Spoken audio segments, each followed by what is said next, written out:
انبیاء کرام کے واقعات، تخلیق آدم اور شیطان کا انکار۔ ناظرین، آج سے ہم انبیاء کرام کے واقعات بیان کریں گے اور ہر ویڈیو میں ایک نیا واقعہ آپ کو سنائیں گے۔ سب سے پہلے شروع کرتے ہیں حضرت آدم علیہ السلام سے۔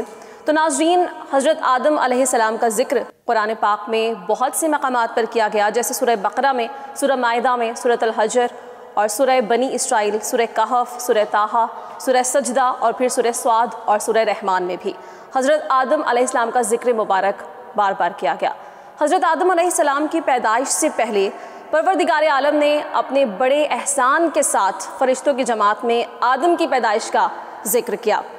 پھر سورہ بقرہ آیت نمبر 30 میں ارشاد باری تعالیٰ ہے، اور جب کہا تیرے رب نے واسطے فرشتوں کے، بے شک میں پیدا کرنے والا ہوں زمین میں ایک خلیفہ۔ جب ملائکہ نے یہ حکم سنا تو معلوم کر لیا کہ آدم علیہ السلام خدا کا بڑا برگزیدہ بندہ ہوگا، کیونکہ اس کی پیدائش سے پہلے ہی منادی کر دی گئی اور وہ خدا کا نائب ہو کر زمین میں حکومت کرے گا۔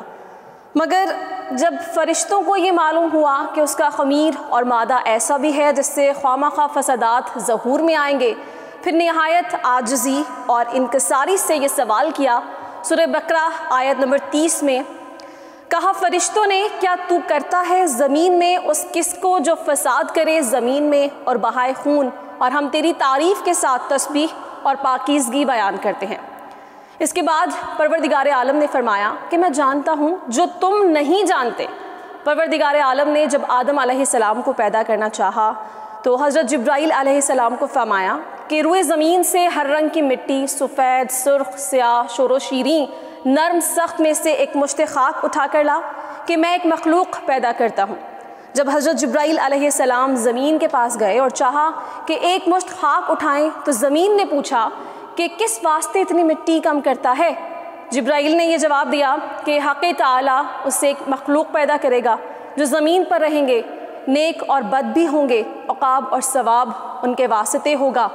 پھر زمین نے یہ عرض کی کہ میں اللہ تعالیٰ کی عزت کی پناہ پکڑتی ہوں کہ تم مجھ سے مٹی نہ اٹھا، کیونکہ کچھ لوگ نافرمانی کی وجہ سے جہنم میں جائیں گے۔ پھر حضرت جبرائیل علیہ السلام زمین کی فریاد سن کر واپس گئے اور پھر عرض کی کہ الہی، زمین تیری عزت کی پناہ چاہتی ہے، میں تیرے نام کی عزت سے مٹی نہ اٹھا سکا۔ پھر حق تعالیٰ نے حضرت میکائیل کو بھیجا، وہ بھی واپس آ گئے۔ پھر پروردگار عالم نے اسرافیل کو بھیجا، وہ بھی اسی طرح خالی ہاتھ واپس لوٹے۔ اس کے بعد ناظرین، پروردگار عالم نے اسرائیل کو بھیجا تو اسرائیل نے زمین کی منت و زاری نہ سنی اور کہا کہ میں اللہ تعالیٰ کے حکم کو تیری منت و زاری پر نہیں چھوڑ سکتا۔ تاہم ملک الموت فرشتہ مٹی لے کر واپس آیا۔ پھر پروردگار عالم نے روحوں کے قبض کرنے کا کام اس کے سپرد کیا۔ اس کے بعد حق تعالیٰ نے اپنے دست و قدرت سے اس گارے سے حضرت آدم علیہ السلام کا خوبصورت قالب بنایا۔